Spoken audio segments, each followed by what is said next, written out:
In one of the largest aerial attacks in months, Russian forces launched an intense barrage of over 650 drones and approximately 38 missiles toward Ukraine. The assault struck residential areas, energy infrastructure, and critical civilian systems across at least 13 regions, including Kyiv and Odesa, killing civilians and triggering widespread blackouts during freezing winter conditions. Ukrainian officials say the timing is deliberate, an attempt to break morale and strain air defenses just as diplomatic discussions remain stalled. The scale of the assault highlights Russia's continued reliance on mass saturation attacks rather than precision, signaling that Moscow is willing to escalate civilian suffering to maintain pressure. The shockwaves extended beyond Ukraine's borders. Poland scrambled fighter jets and activated air defenses as Russian strikes approached NATO airspace, underscoring how close the conflict is pushing toward a broader, regional confrontation. Russian attack waves continued to hammer Odesa, Ukraine's critical Black Sea port, damaging port facilities and a merchant vessel in repeated strikes. While no casualties were reported in these specific attacks, the impact on maritime logistics is significant, threatening exports and supply routes vital to Ukraine's economy. Ukrainian officials described the strikes as part of a calculated effort to undermine trade corridors and choke economic lifelines rather than achieve immediate battlefield gains. By targeting ports and energy systems together, Moscow appears to be applying layered pressure aimed at long-term disruption rather than short-term military advantage. Analysts warn that sustained pressure on Odesa could ripple far beyond Ukraine, affecting regional shipping stability and food supply chains dependent on Black Sea exports.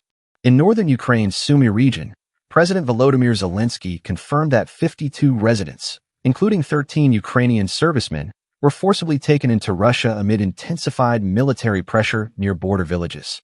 The incident highlights growing instability along previously quieter border areas.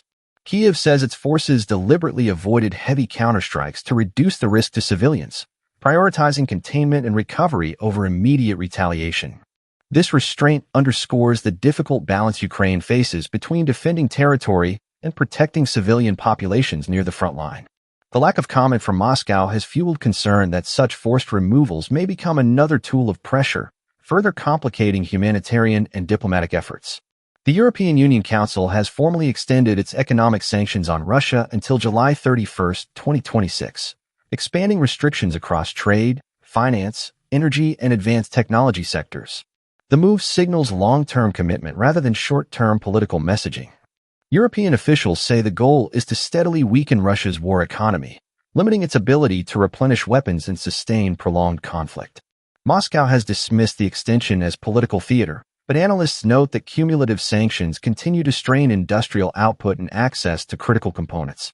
With battlefield outcomes uncertain, economic pressure remains one of the West's primary levers to shape Russia's strategic calculations.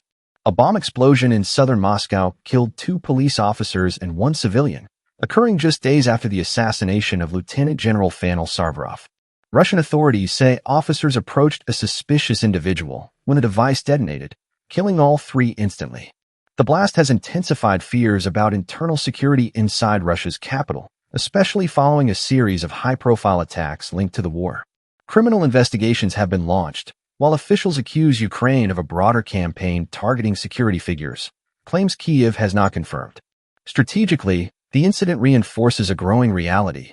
The war's effects are no longer confined to front lines, and Russia's internal stability is increasingly under strain as the conflict grinds on.